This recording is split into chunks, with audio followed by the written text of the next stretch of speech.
Hey, what's going on, gang? Man of the Stone here. Welcome back to my channel and to the 89th episode of The Rolling Stone. Gang, I have a bit of a confession to make.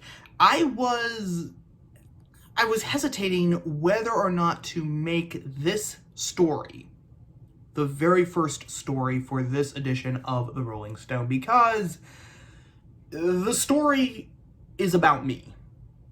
And I don't like to talk about myself, regardless of what some other people might say, and because I understand that in the vast spectrum of the universe, in the grand scheme of things, as my grandpa would say, this story is a microscopic speck on the leg of a flea. That is how trivial it is. But I hemmed and hawed about it all day today while I was at work, and I finally decided, heck with it, I'm going to do it because, not so much because I want to, complain, not because I want to cry, not because I want to shout no fair to someone else, but because the implications of this story, the implications of what happened today are very deep, and they should worry everyone. So, just for a brief review, a couple of weeks ago, for the Rolling Stone, I made a video which I entitled Time Magazine Confesses the Election Was Stolen. Okay? And that was just about 2 weeks ago. It was part of our 87th Rolling Stone. And in it, I broke down, because if you remember, just a few weeks ago, on February 4th, Time Magazine published a story, which was the secret history of the shadow campaign to quote-unquote save the 2020 election, in which Time Magazine openly admitted that a secret cabal that comprised of left-wing activists, CEOs, representatives of foundations and donors, i.e. that means big money, and well-rooted institutions of American culture, like Planned Parenthood and Greenpeace, worked and coordinated together to shift the result of the 2020 election by getting state election laws changed, by convincing people, millions of people, to vote by mail for the first time. And as I noted then, it is a process that is so open to manipulation that Jeff Bezos, who runs Amazon, he also runs the Washington Post, if anyone's interested in that little fact or had forgotten, Jeff Bezos, when Amazon workers were voting whether or not they could unionize, he didn't want the vote to be mailed in. He wanted everyone to have to vote in person because he knew that this could actually affect him and his profits. And they also cracked down, or they also convinced, probably didn't take very long, and wasn't very hard to do, but the secret cabal convinced social media companies to crack down harder on quote-unquote misinformation, which is just code for stories, viewpoints, ideas that contradicted the left's narrative. Okay, Time Magazine openly admitted it. They published it. They published that story February 4th. And about 2 weeks ago, I made a video in which I talked about it, of course, because this was big news, although apparently it wasn't as big a news to some people as I thought that it should be. I was just actually, earlier today, I was actually scrolling through the YouTube channels of some other much bigger commentators, Ben Shapiro, Ali Beth Stuckey, Lauren Chen. Did not see any videos on any of those channels pertaining to that particular story. Maybe they were there and I missed them, and what happened to me happened to them. And if so, okay.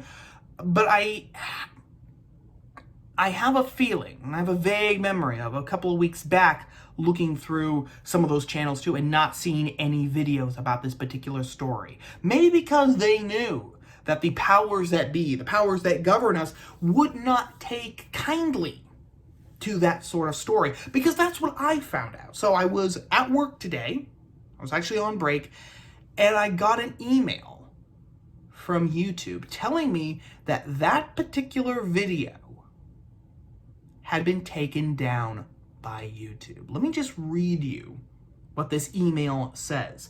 Hi, Nate on the Stone. Our team has reviewed your content and unfortunately, yeah, right, we think it violates our spam, deceptive practices, and scams policy. We've removed the following content from YouTube. Video, Time Magazine confesses the election was stolen. Rolling Stone number 87.3. We know that this might be disappointing, but it's important to us that YouTube is a safe space for all, is a safe place for all. If content breaks our rules, we remove it. If you think we've made a mistake, you can appeal and we'll take another look. Keep reading for more details. How your content violated the policy.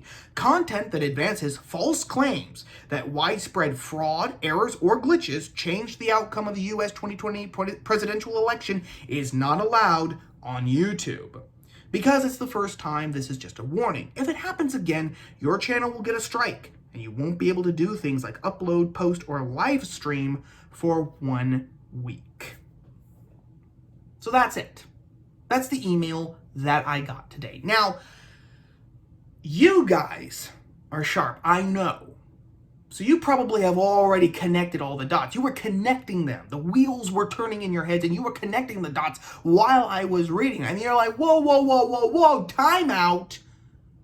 What about this implication, this implication, this implication? But because I need to make this video a little longer so I can get to the good part at the end, let me just put it into plain English, okay?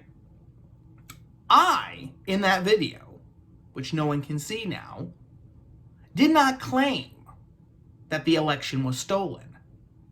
I was quoting from Time Magazine, which all but admitted that the 2020 election was stolen. Because, and I know, there have been some people, some outlets, like the New York Post, I know, which talked about this Time Magazine story, but honestly, I was disappointed in the Post because they were trying to pussyfoot around it. They were saying, well, yeah, the election might have been manipulated, but it wasn't technically stolen because nothing that the secret cabal did actually violated the law, because they simply convinced state legislatures to change election laws. Well, state legislatures can change election laws. That's where state election law is supposed to be created, formulated, and then changed. They didn't do what Pennsylvania did, where the Pennsylvania Supreme Court, 2 weeks before the election, basically said, okay, we're changing election laws. Have fun with that, guys. They didn't do that, so that's on the up and up. Convincing people to vote by mail for the first time, nothing illegal about that. They weren't going and holding guns to people's heads, twisting their arms, saying, you're never going to see your wife or children again unless you vote by mail. They were just telling them that during a pandemic, it's the safest, most economic way to vote. Nothing illegal about that. And then talking to social media companies. Well, social media companies, they didn't have to listen to these people. They just decided, yeah, you know what, that makes a lot of sense. We are going to kind of crack down harder on quote-unquote misinformation. Baloney! Everything I have just said is baloney. Because for me, gang, it comes down to a very, very simple premise. We are supposed to be a self-governing republic, which means that ultimately it is supposed to be we the people who make the decisions. We the people are supposed to be ruling ourselves. And since we cannot actually vote on every single issue that comes up at the local, state, and federal level, that is why we elect representatives. Public servants, people who theoretically are supposed to come from the same ranks as ourselves, to go to the city councils, to the state legislatures, to the governor's mansions, to the House of Representatives, to the Senate in Washington, D.C., that swamp, and finally to the White House. That is how we, in a crucial sense, manifest our political will by voting for elected representatives to represent us and our ideas and how we think things should be done. So, when a secret cabal of well-placed, well-financed influential people work behind the scenes. And remember, this is a critical point, gang. Time Magazine's own words. A shadow campaign. That's not something that I made up. That is something that Time Magazine said. A shadow campaign to twist and change the results of the 2020 election behind the scenes, which means outside of the general consciousness of the public. We had absolutely no idea what was going on behind the curtain in the land of Oz. We were going about, on our everyday business. We put up our signs. We made our arguments on Facebook, on Twitter, on YouTube, on whatever platforms we had. At the very, very least, we went and we voted because we thought, okay, this is how America works. For all of the snark, for all the hatred, for all the dirty politics that happens, the people will come on election day. They will vote, and the will of the people in these elections will be manifested. That was all erased. It was all erased, gang, by a secret cabal of people. And we had absolutely no idea it was happening until Time Magazine has said, oh, by the way, you know what? These people changed the results of the election on February 4th. Well after the election, well after the votes were certified by Congress, and even before that, before the Electoral College met to cast its votes. So well after the general election on November 4th, well after the Electoral College met and cast its ballots, well after Congress certified those ballots on January 6th, and also well enough after the actual inauguration for anyone to do anything about it. That's what happened. That's why this election was stolen. I say it again. The election was stolen. Time Magazine admitted it. Yes, maybe technically they didn't do anything illegal, but that's like the guy, saying, well, who gets caught, right? He gets caught cheating on his girlfriend. Maybe he gets caught cheating on his fiancée. And he says, well, I wasn't technically doing anything wrong because we're not married yet. Engagements, they're not like weddings. Baloney. We all know that you were doing wrong. We all know that you're a piece of scum. It's the exact same situation here. And this actually leads me, gang, to the real meat of this, because we are now, this email that I received today and YouTube deleting that video manifests in crystal clarity that we are living in a soft totalitarian society. It's official. It is official. America has become a soft totalitarian society because really think, gang, about what this means. Time Magazine, over here, in this corner, Time Magazine can openly admit that an unknown cabal worked behind the scenes to change the results of a presidential election. Okay? This wasn't some, little rinky-dink website on the peripheries of the left somewhere. This was Time Magazine. Time Magazine, which March of 2023 is going to be 100 years old. This is a magazine, okay? I don't care if it's losing subscribers, losing viewership. It is a magazine that still commands respect and prestige. It's kind of like the New York Times. If it's published in Time Magazine, people automatically think, oh, well, it must be high caliber because it's Time Magazine. It still carries that weight. Time Magazine was able to openly admit that the election was stolen, meaning that the left not only has the ability, the capacity, the power, and the will to do whatever it takes to gain power, but then after the fact, it will gloat about it. It will rub it in your face. It's another demonstration of raw power. It's saying, yeah, you plebes, you rednecks, you peons, you morons, you were right all along. The election was stolen.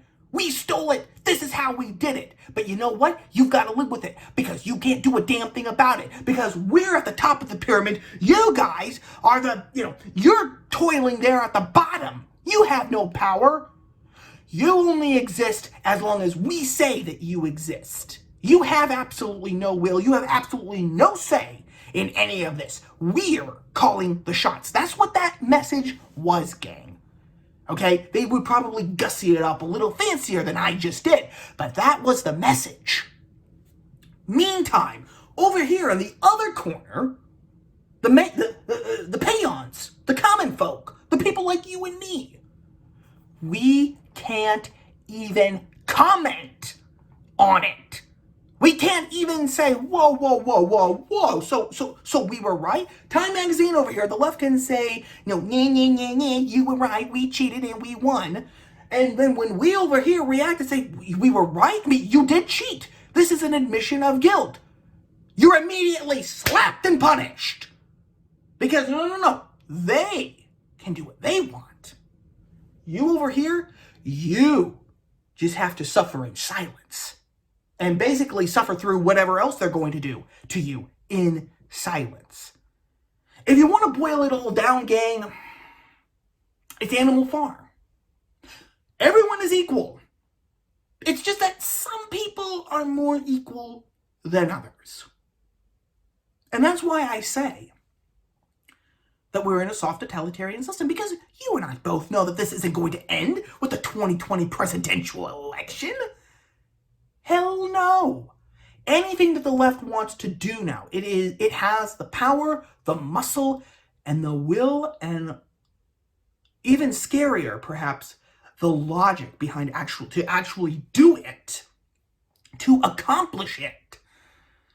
And it will cheat, it will bend the rules, it will do everything it can to do it. And because it's so well entrenched in society, it will more than likely right now succeed. And everyone over here, the people like you and I, we're not supposed to say anything about it. We are being told our place is what's happening. We are being told our place. Our place is to go to whatever job that we have, whether it's, a nice middle